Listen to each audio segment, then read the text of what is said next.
চুলা ওভেনে বেক করার ঝামেলা ছাড়াই আমি আজকে তৈরি করব তেলে ভাজা ভ্যানিলা কেক। এই কেকটা এতটাই মজা যে একবার বানালে বারবার বানানোর ইচ্ছে করবে। কেক তৈরির জন্য আমি নিয়েছি একটা বাটিতে একটা ডিম আর 1/3 কাপ চিনি। ফ্লেভারের জন্য নিয়েছি 1/2 চা চামচ ভ্যানিলা এসেন্স আর 1/4 চামচ লবণ। ডিম চিনিগুলো ভালো মতো মেশাতে হবে যেন একটু ফোমের টেক্সচার আসে। এখানে আমি আরও দিয়ে দিচ্ছি 1 টেবিল চামচ রান্নার তেল। এখন দিয়ে দিব 1 চামচ বেকিং পাউডার আর 2 টেবিল চামচ গুঁড়া দুধ, সাথে 1 কাপ আটা দিয়ে দিব। সবগুলো উপকরণ এখন একসাথে মিশিয়ে নিব। এই ডোটা অনেক সফট, তাই হাতে লেগে যেতে পারে, বেশি করে হাতে তেল লাগিয়ে তারপর বানাতে হবে। কড়াইতে আমি তেলটা অল্প আঁচে রাখছি আর কেকগুলোকে বানানোর সাথে সাথে তেলের মধ্যে ছাড়িয়ে দিব।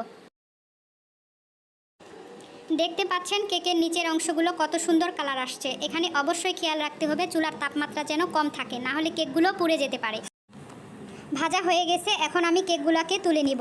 আর এই কেকগুলো যে কতটা মজা সেটা বলে বোঝানো যাবে না। একবার হলেও বাসায় বানানোর চেষ্টা করবেন। ভিডিওটি ভালো লাগলে অবশ্যই লাইক কমেন্ট করতে ভুলবেন না।